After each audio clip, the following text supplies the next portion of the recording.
So, as the thumbnail says, we are upgrading our fuel system on the McCulloch chainsaw here. So, without further ado, we'll go ahead, we'll get started.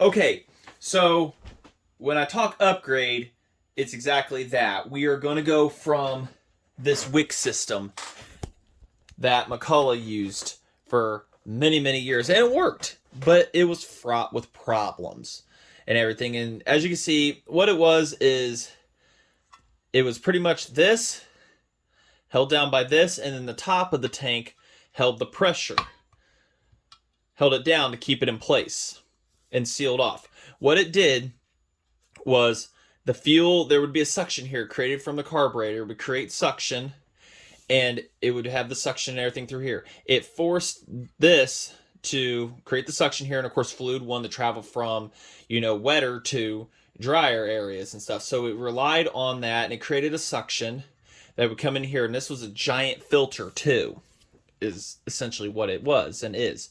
But also it's like a kind of a dish sponge setup, and you can see how over the years it did its job to keep stuff out. But it would be fraught with problems, getting clogged up and stuff. And I actually had one saw, Super 44A, where it was clogged in the very center to where you could put compressed air inside the tank completely sealed, and it would just barely squirt out. And so that was one way of diagnosing.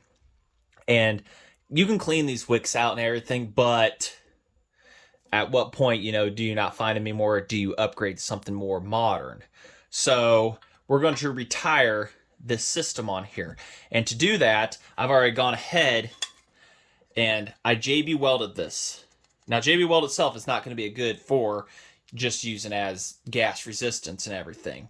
I JB welded both holes here. This was where they drilled through and then plugged it up with a steel ball bearing to keep leaking, and then went straight through, and how they got the hole to put your prong in there. But JB welded these. I'm going to coat the inside of the tank here, probably not on this video, but you get the idea, with fuel tank sealer. So that'll protect the JB weld, anything else from corroding and stuff like that. And surprisingly, this saw, other than a little bit of nasties in there, which I'll finish cleaning up, is good. So the solution to this upgrade, looked around and got on Amazon. Had for like $5.99. 2-piece hose barb. I don't think I'm going to use the washers. And what it is this. We're going to drill through and then squeeze this together. And we're going to seal it off. I'm going to seal it off with the tank sealer put together, sealed off. Or you can use, whatever else you want if you don't want to seal your tank.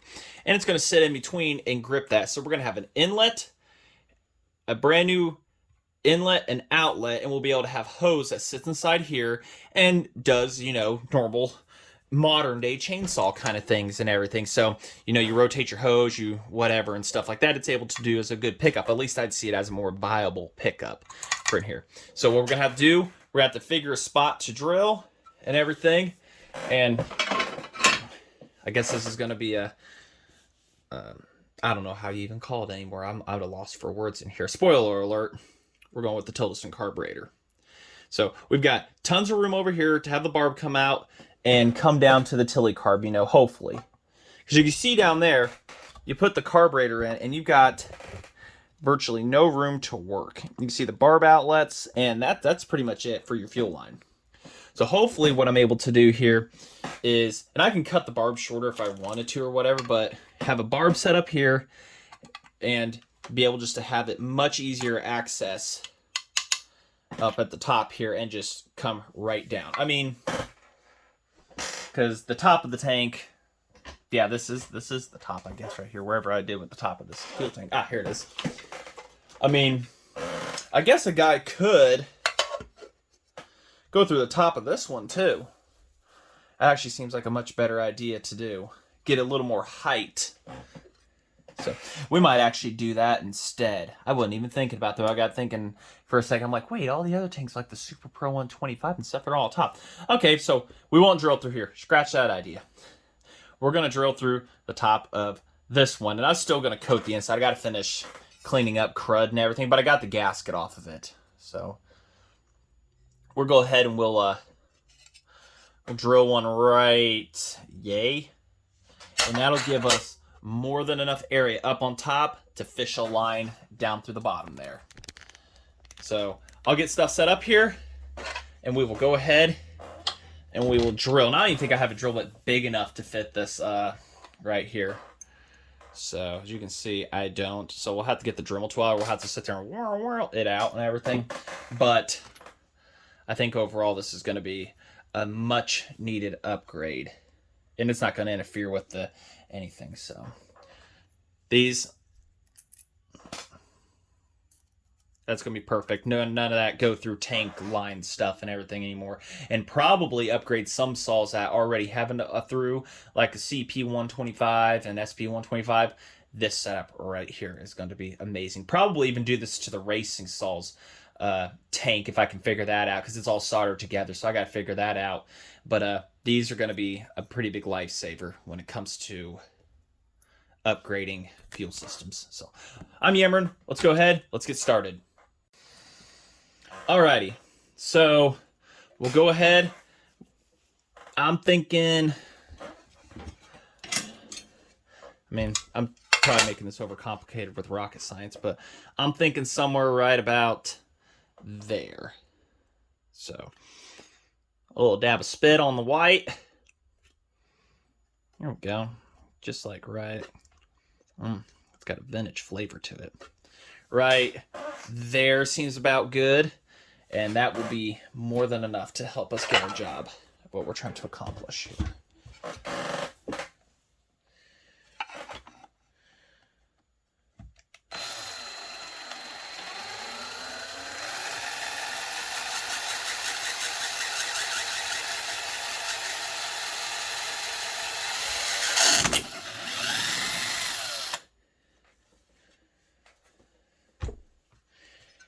Probably shouldn't have done that on the towel. Oh well, I don't care. We're here doing a nice little upgrade video. Just a quick little mini series one, upgrading your fuel system. Because let's face it, those wicks are prone to problems.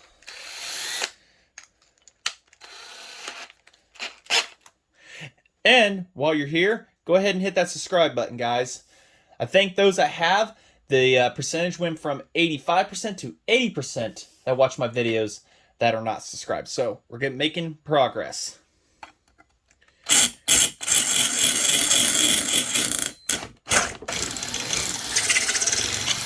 The very sharp drill bit.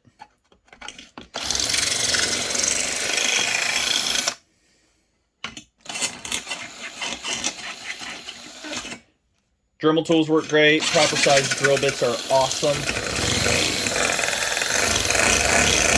I'll go ahead, get that reamed out there in properly, and we'll be back.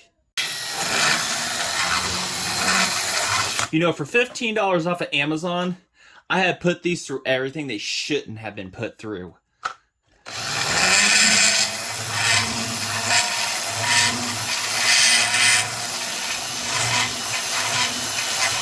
They work wonderfully. All right, let's go ahead. Hey, look at that. Look at that. Plenty of clearance on the other side.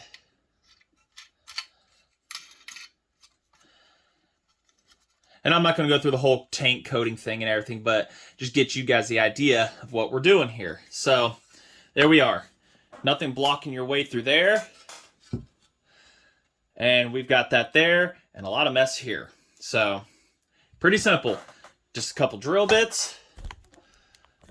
As big as I could get. And then just put the carbide tipped file thingamajigger into your drill and just go a little bit at a time.